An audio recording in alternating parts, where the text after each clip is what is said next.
Dice un versículo allá, creo que es en Salmos, como con sed, como dice él.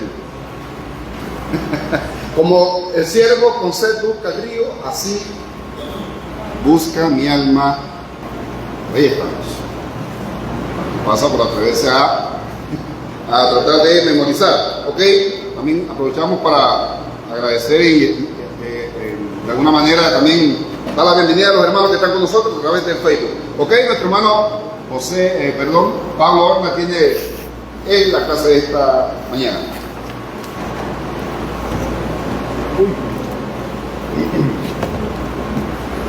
Muy buenos días a todos. Que nuestro Dios Todopoderoso continúe bendiciendo la iglesia de Cristo en Santiago. Hermanos, hoy vamos a culminar la serie de estudios que hemos venido llevando sobre la disciplina. Les había comentado que eran 3 sesiones, pero realmente eran 4. Así que ahí fue falta de matemática mía, ¿verdad? Pero sí nos hizo falta algunos detallitos de la clase anterior, así que vamos a repasar y a culminar, ¿ok?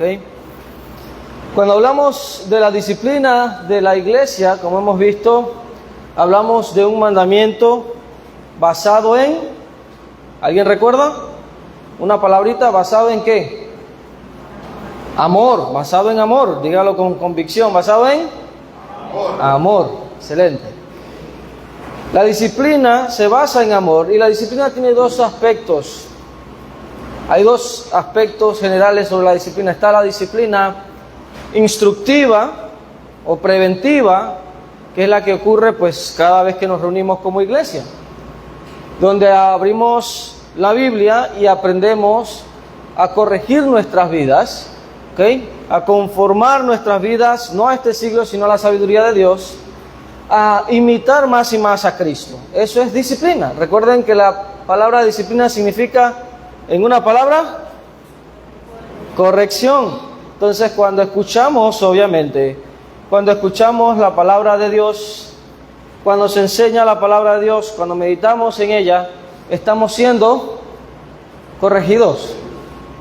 Estamos siendo confrontados con Dios. Dios desea que nosotros perseveremos en sus sendas. Y obviamente en esta vida tenemos el desafío, hermanos, de lidiar obviamente con las acechanzas del enemigo que nos quiere desviar de las sendas de Dios. Entonces por eso es necesario reunirnos, por eso es necesario congregarnos, conocer la palabra de Dios para permanecer en sus caminos. Ese entonces es el aspecto de la disciplina preventiva o instructiva. Pero hemos estado viendo con mayor énfasis la disciplina correctiva, que obviamente toma lugar cuando la persona, el cristiano o la cristiana, no desea hacer la voluntad de Dios.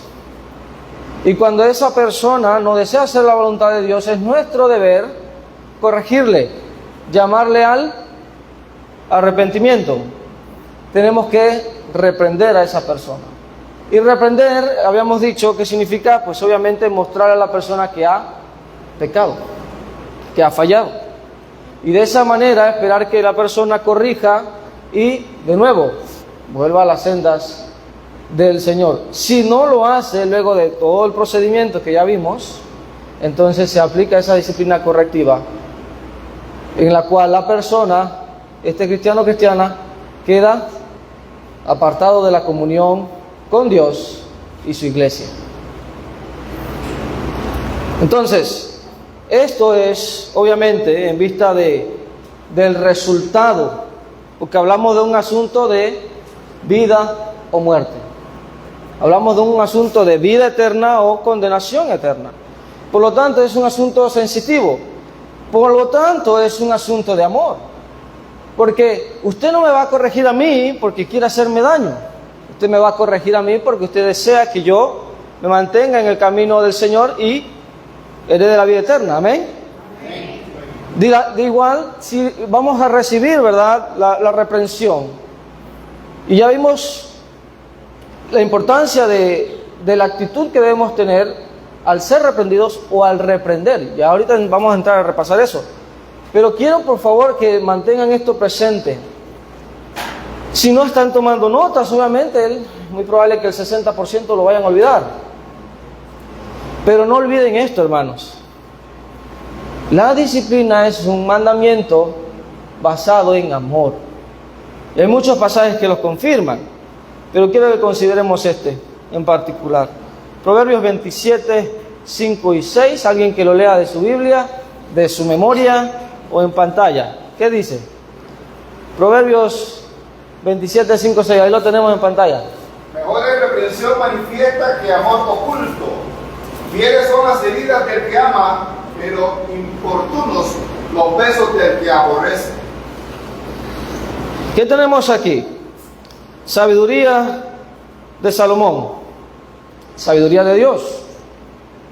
Mejor es reprensión manifiesta que amor oculto. ¿Sabe qué pasa con este asunto, hermanos? Que es posible, podríamos caer en el error de pensar que amamos más, nótese esto, que amamos más de lo que ama Jesús. ¿Sí? Y es un grave error. No podemos amar más que Jesús. ¿Y a qué me refiero con esto? Con esa actitud de que yo veo a mi hermano yendo a un hueco, se va a caer, se va a lastimar, se va a afectar, su vida se va a afectar gravemente. Y yo digo, ay no, pobrecito. Para no hacerlo sentir mal, no lo voy a agarrar, no le voy a decir nada, voy a dejar que se caiga. Dios lo guarda. ¿Cómo amo a mi hermano? Es un grave error. Eso no muestra amor. Porque estoy permitiendo, obviamente, que mi hermano se afecte. Eso no es amor. Y nosotros entendemos esto, hermanos. Una analogía muy simple, ¿verdad? Para ayudarnos a entender. ¿Qué pasa en nuestros hogares? Especialmente los que somos padres. ¿Qué pasa si no corregimos a nuestros hijos? ¿Qué va a pasar de ellos? ¿Le mostramos amor si no corregimos a nuestros hijos? Si mi hijo o mi hija le pega a otro niño y yo no lo corrijo, ¿estoy mostrándole amor a mi hijo? ¿Qué va a hacer si no lo corrijo con el siguiente niño? Y en escuela, y donde sea que vaya. ¿Y qué se espera del futuro de una persona así? Eso no es amor. ¿Entendemos eso? Tenemos que corregir a nuestros hijos porque demostramos amor a nuestros hijos al corregirlos. Pero no quiero que me malentiendan que esto no solamente aplica a niños pequeñitos que tenemos en casa, no. Cuando hija o hijo viven bajo el techo de mamá o papá o mamá y papá, mientras vivan bajo el techo, son responsables delante de Dios de obedecer a sus padres, honrar a sus padres.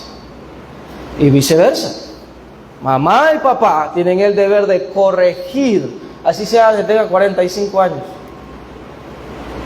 Corregir y llamar, obviamente hablando de cristianos, y llamar al arrepentimiento. Ese es el verdadero amor. Pero si mamá y papá no me dicen nada. Hablamos de relaciones. Si mi esposo o mi esposa no me dice nada, ¿qué estamos haciendo? No estamos haciendo nada. Entonces, mejor es reprensión manifiesta que amor oculto. Yo te amo, pero muy, muy dentro de mi alma te amo. No. El amor verdadero llama al arrepentimiento. El amor verdadero llama a seguir a Jesús. Fieles son las heridas del que ama, pero importunos los besos del que aborrece. Dios quiere que nos amemos verdaderamente. Y ya saliendo de las relaciones consanguíneas, vamos a la relación de familia en Cristo. Dios desea que usted y yo nos amemos los unos a los otros verdaderamente. ¿Y cómo es ese amor? Vamos a recordar 1 de Juan 3:16. ¿Cómo debe ser ese amor de entre cristianos? es superior al de la sangre, es superior.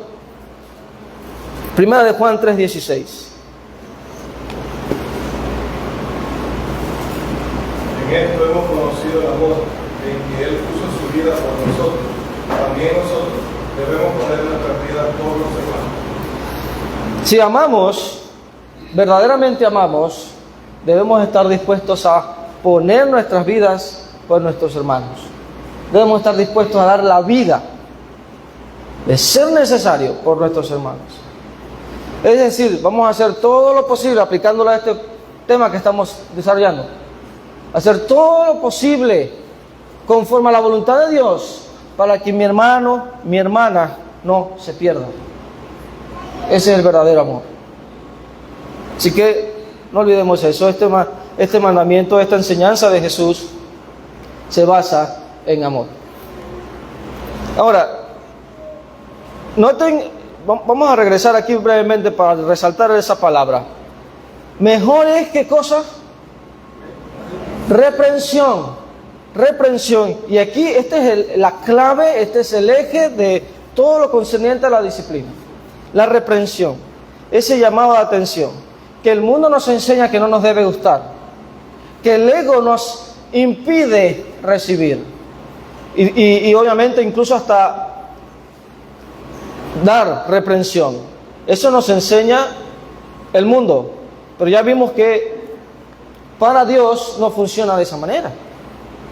Delante de Dios nosotros debemos considerar la reprensión de otra manera, como algo bueno.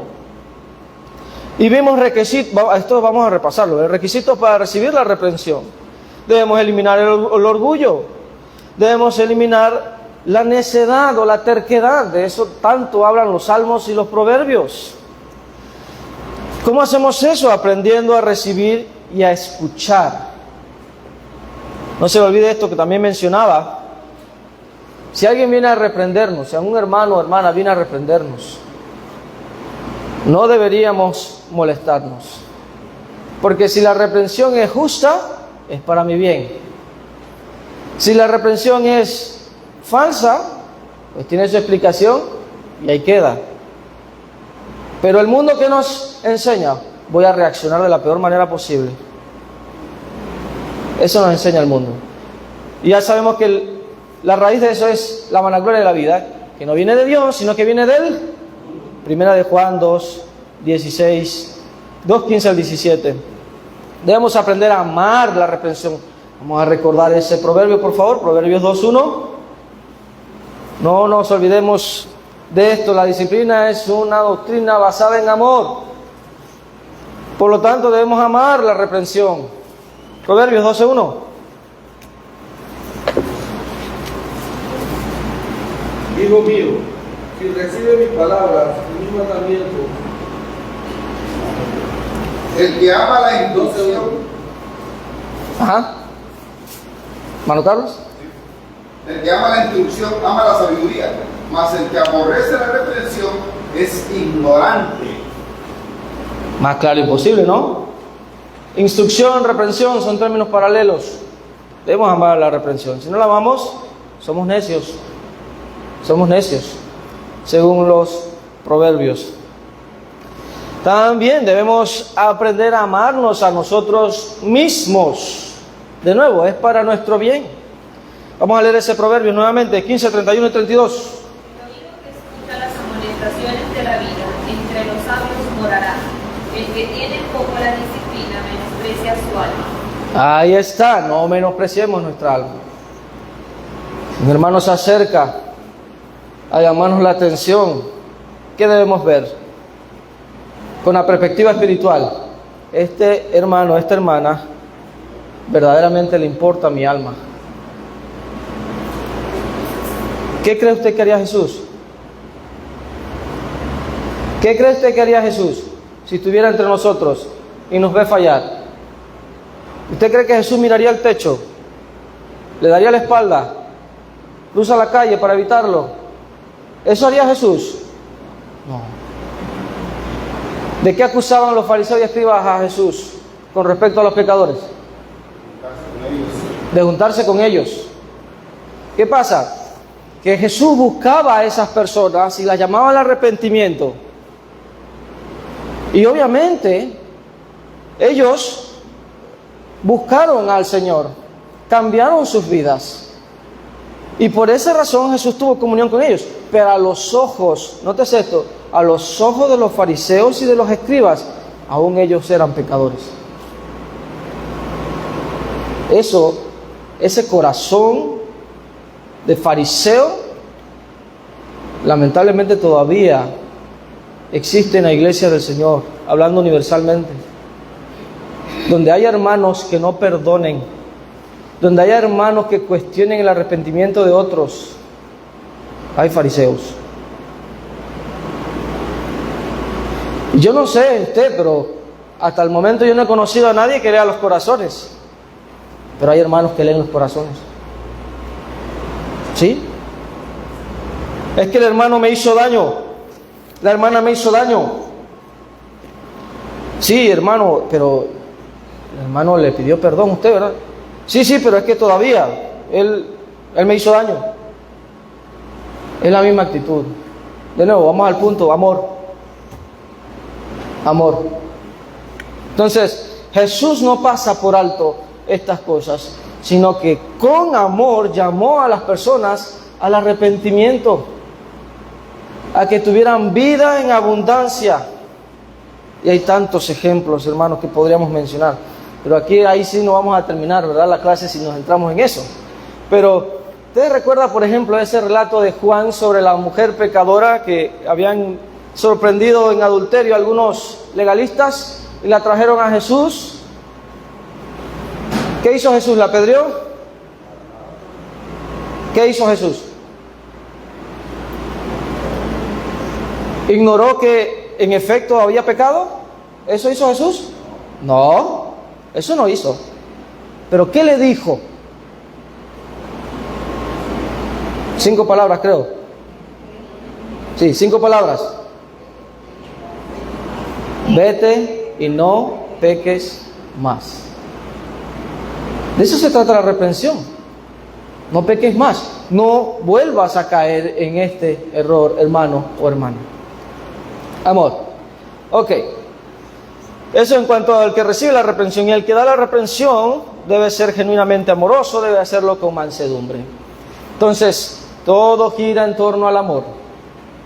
Tanto el que recibe la reprensión como el que da la reprensión debe hacerlo con amor.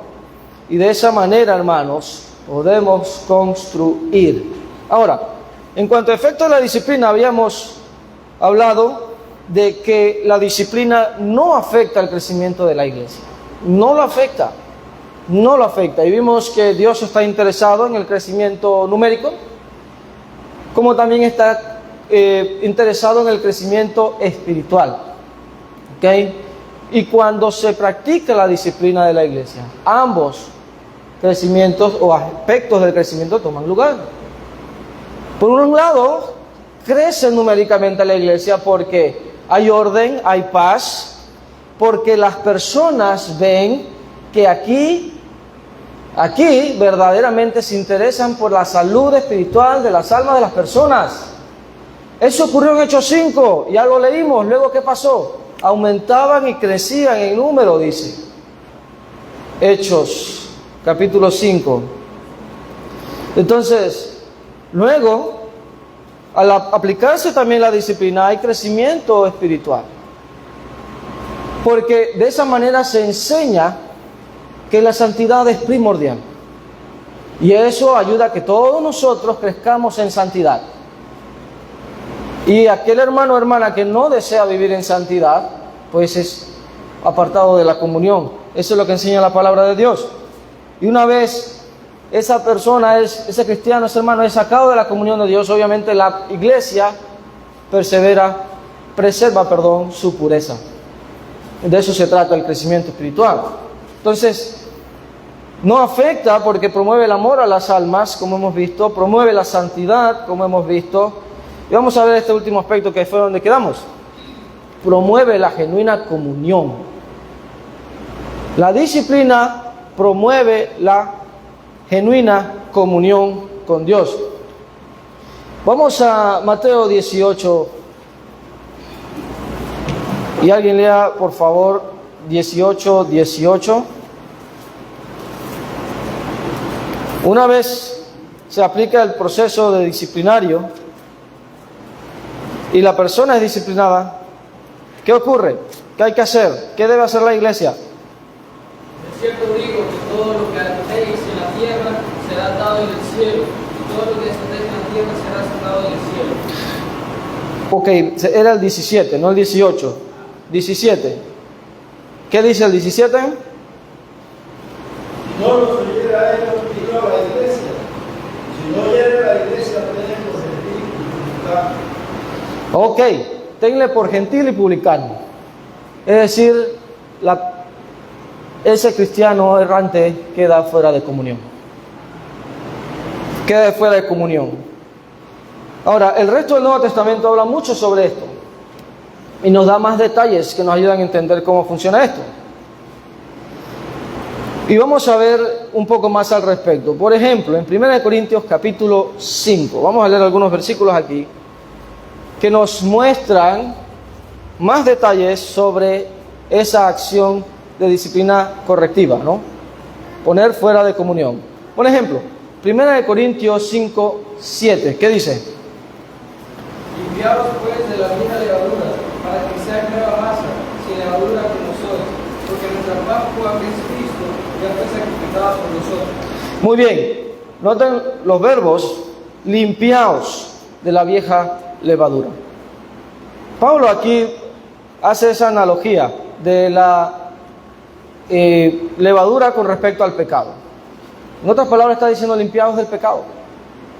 Y llama entonces, obviamente, con la acción de sacar a aquel que estaba en pecado, en 1 Corintios 5, a purificar entonces con esa acción la iglesia. Entonces, aquí vemos ese aspecto de poner fuera de comunión con el objetivo de la santidad. Ahora, hablando de comunión, ¿qué ocurre después? 1 Corintios 5, 9. ¿Qué dice? Os he escrito por carta que no os juntéis con los fornicarios. No os juntéis. Ahí está el verbo, ¿verdad? Limpiaos de la vieja levadura. No permitan que en la iglesia se tolere el pecado. Luego, dice, no os juntéis. Ya con esa persona que ha sido apartada, ¿cuál es el deber de la iglesia? No os juntéis. Si hay un hermano o hermana que está disciplinado, no os juntéis. Ese es el punto, ¿ok? Hay más. En esa misma línea, versículo 11. 5:11, ¿qué dice? Más bien os escribí que no os juntéis con ninguno que, llamándote hermano, fuere fornicario, avaro, o idólatra, o maldiciente, o borracho, o ladrón, con el tal y aún comáis. Lo último, ¿qué hay que hacer también? Ni aún comáis. Pero ¿qué pasa con algunos hermanos que sí se juntan y sí comen con el disciplinado o la disciplinada? Aman más que Dios. Aman más que a Dios. Perdón, aman más que Dios. Aman más que Jesús. ¿Están ayudando a esa persona? No la están ayudando. La están perjudicando y bastante. ¿Ok? Hay más. 5:13. ¿Qué dice? Otra acción que hay que hacer. Porque a los que están fuera, Dios juzgará. Quitad pues a ese perverso de entre vosotros. Quitad a ese perverso entre vosotros. Contexto, solo para recordar lo que está pasando en 1 Corintios 5. En la iglesia en Corinto había un hombre que estaba manteniendo una relación ilícita con la mujer de su, la mujer de su padre. Estaba viviendo en fornicación, incesto. Y los corintios, ¿qué estaban haciendo? Viendo el techo. La Biblia no dice eso. Estaban viendo el techo. Es una frase para decir que eran indiferentes. Estaban tolerándolo. Se jactaron de eso incluso. Pensaban que estaban haciendo algo bueno. Pablo obviamente condena esa acción. Ahora, vamos a otro contexto para aprender más sobre esto también. Vamos a la segunda carta a los tesalonicenses. Porque acá pasa algo parecido, ¿ok?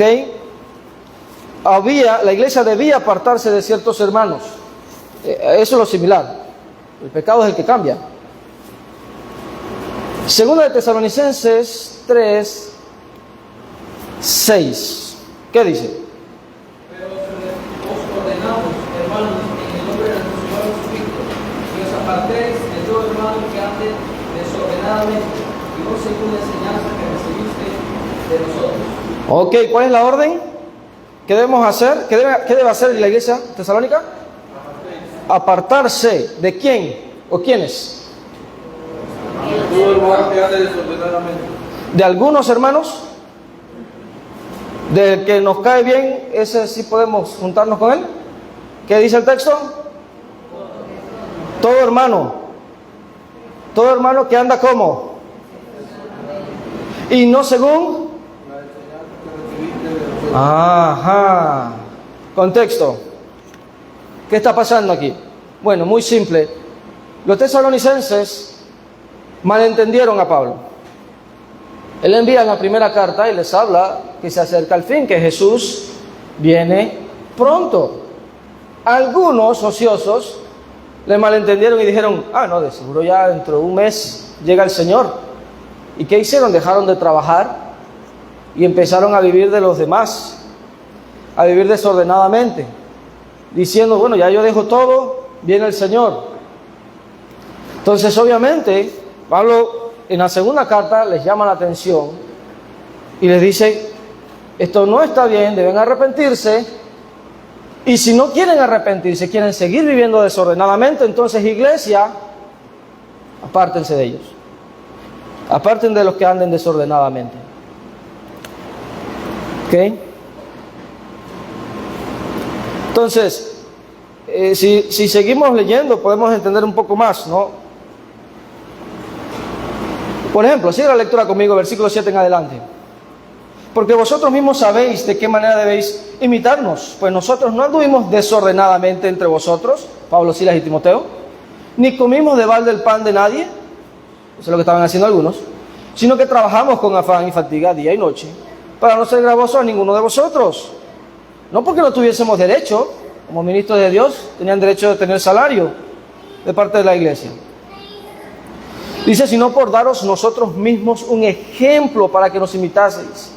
Porque también cuando estábamos con vosotros ordenamos esto no es nuevo, tesalonicenses. Si alguno no quiere trabajar, tampoco coma. Porque oímos, aquí está el problema, porque oímos que algunos de entre vosotros andan desordenadamente, no trabajando en nada, sino entremetiéndose en lo ajeno, dos pecados.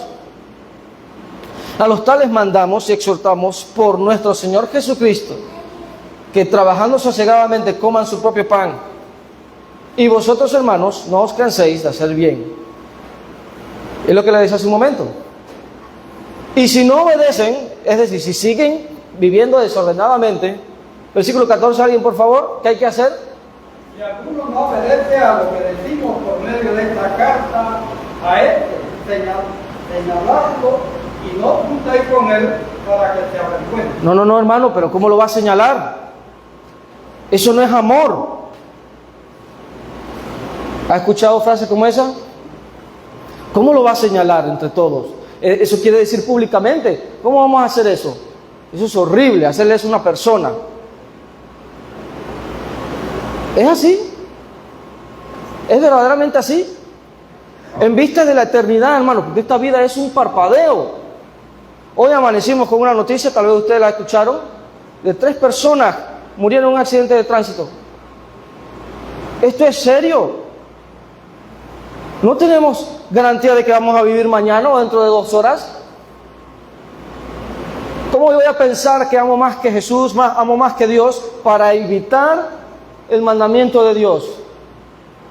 Aquel que no desea hacer la voluntad de Dios e insiste públicamente en no obedecer a Dios, ¿cuál es nuestro deber? Exacto.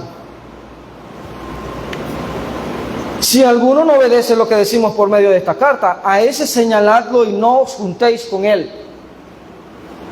¿Para qué?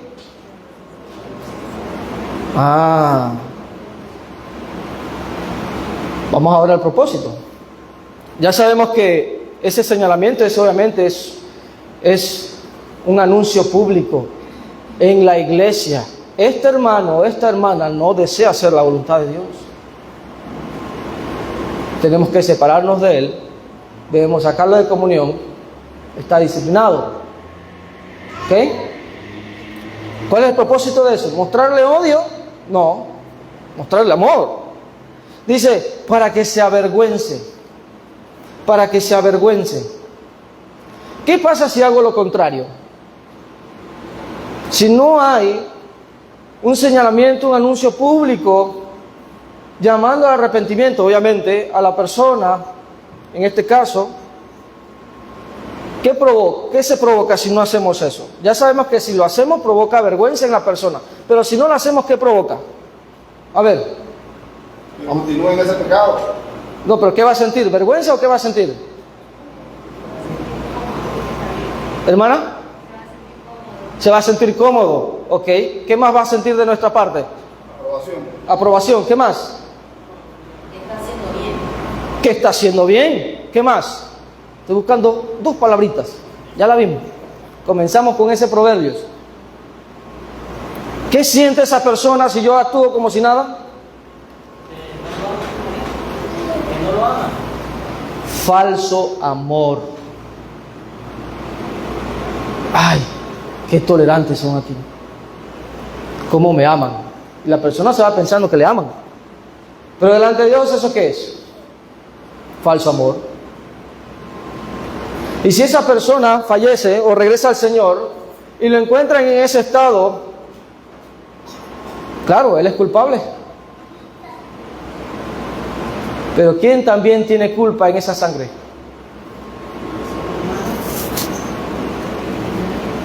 Usted y yo.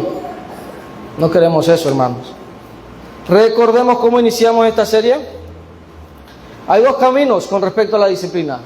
Está el camino del Señor Jesús y está el camino de ¿quién? Génesis 4 comienza con C, de Caín. Caín no amó a su hermano, fue indiferente con su hermano, él le quitó la vida a su hermano. Pero Jesús, ¿qué vino a hacer? Todo lo contrario, él vino a dar su vida por sus hermanos, por sus amigos, por nosotros. Así que tengamos eso presente. ¿Ok? Entonces, todas estas acciones que hemos visto, limpiaos de la vieja levadura, no os juntéis, con el tal ni aun comáis, quitad de entre vosotros, tenle por gentil y publicano, ¿verdad? A este señaladlo, no os juntéis con él, tienen el objetivo, hermanos, tienen el objetivo de que la persona sienta vergüenza de su condición, reconozca su condición espiritual, no que se la enmascaremos, sino que sepa su condición espiritual y después él debe tomar una decisión, él o ella, si va a seguir en esa vida o si va a regresar al Señor. Nosotros cumplimos con mostrar verdadero amor. ¿Qué más ocurre después de eso? ¿Qué más ocurre con el disciplinado? Alguien que lea, por favor, 2 Tesalonicenses 3:15. Mas no lo tengáis por enemigo, sino amonestarle como hermano. Nótense que el hermano disciplinado no deja de ser hermano. No deja de ser hermano. Sigue siendo hermano en Cristo, pero es un hermano errante. ¿Y cuál es nuestro deber? Además de quitarle nuestra comunión, dice versículo 15 que debemos amonestarle. ¿Qué quiere decir eso? No significa molestarle, ¿verdad? Es amonestarle.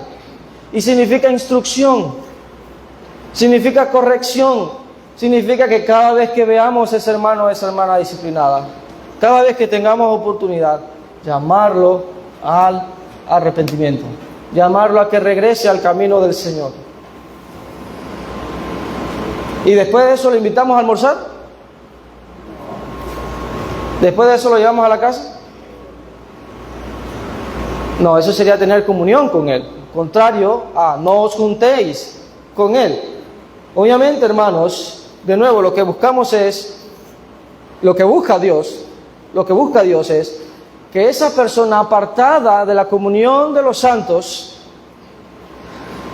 tenga, ¿verdad?, que considerar su condición espiritual y vea que debe cambiar. Ver que como la iglesia se aparta de él o de ella o él sientan, he perdido mi familia de la fe por mis decisiones. Voy a cambiar. Pero si no lo hacemos, seguirá en esa condición. Y eso no es lo que se quiere. Entonces, no deja de ser nuestro hermano, ¿ok? Y cada vez que lo veamos tenemos que llamarlo al arrepentimiento. Pero a su vez no podemos tener comunión con él. Entonces hay límites. Ahora, ¿qué pasa cuando el disciplinado o la disciplinada es mi cónyuge, mi hijo, mi hija, mi hermano, mi hermana? ¿Qué debo hacer? No hay ninguna parte en la Biblia en que el Nuevo Testamento nos diga que haya alguna restricción o una cláusula. Bueno, si es tu hermano no pasa nada, si es tu esposo o tu esposa no pasa nada. No hay de eso. El mandamiento es igual.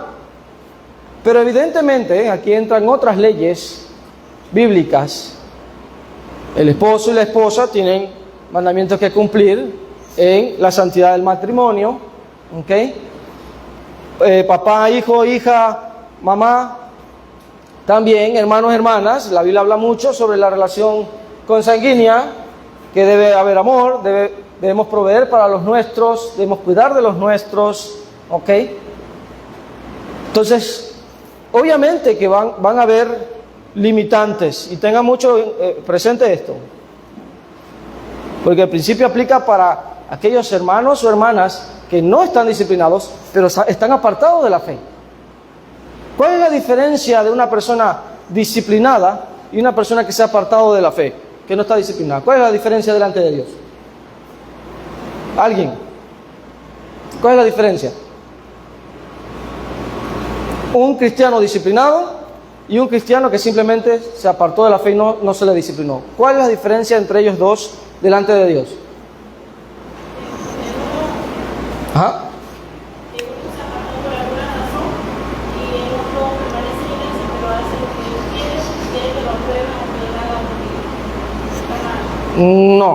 No. Delante de Dios, en cuanto a su condición de salvación, ¿hay diferencia en esos dos casos? No la hay. Si una persona se aparta de la fe y no es disciplinada, está fuera de la iglesia, no está en la iglesia, está fuera de Cristo. Si una persona es disciplinada, lo mismo, está fuera de Cristo. Entonces el principio aplica para ambos. Tenemos deberes con nuestros familiares, pero a su vez debemos poner nuestros límites, llamarlos al arrepentimiento y mantener un límite de que yo no puedo convivir con ellos como si nada. Ellos no pueden recibir de mí la idea de que ellos están bien y todo normal y no pasa nada. Y no es fácil, hermanos. Eso obviamente es una situación muy particular y no es fácil. Pero de nuevo, en esos casos lo que debe reinar es el amor y la justicia, las dos cosas, no uno. Amor en el sentido de que voy a estar allí para llamarlos al arrepentimiento, pero justicia también para que ellos entiendan que yo no voy a participar de sus obras, ¿ok? No voy a participar de sus obras malas. Así que eso es lo que quería compartirles, hermanos. ¿Alguna pregunta, hermano Carlos? Si yo para ir terminando. Pecado, estoy en disciplina y hubiera sido uno de esos pasajeros del taxi de esta madrugada que muero, mi condición espiritual eterna entonces es de condenación. Correcto. Una persona disciplinada está fuera de Cristo. Y si muere en esa condición, sigue siendo fuera de Cristo. Por eso es tan serio esto, hermanos. Estamos hablando de la eternidad. ¿Alguien más? Para terminar. Hermano Juan, brevemente. Los niños los están esperando. Creo, hermano, que a veces la relación carnal ocupa el primer puesto, la espiritual pasa de segundo. ¿Cómo? Creo a veces que la relación de la carne, la relación de familia, la carne, muchas veces ocupa el primer puesto y pasa lo espiritual a lo segundo. O sea, la aplicación de la disciplina entonces no es llevada a cabo por mantener esa relación y no debe ser. Así es. Correcto, hermano. Así es. La familia de la fe es primordial. Es primordial. Cristo debe tomar el primer lugar. No es fácil, hermano. Yo sé que ustedes tienen familiares que han estado apartados de la fe. Ya saben lo que debemos hacer. Vamos a buscarlos. Vamos a llamarlos a que regresen, que corrijan sus vidas. Hagamos nuestra parte. Y no es fácil lidiar con eso. Toda mi familia está fuera de Cristo. Toda mi familia. No es fácil. Pero con el ejemplo, amonestando, el Señor puede hacer la obra. Que el Señor les bendiga, hermanos. Amén.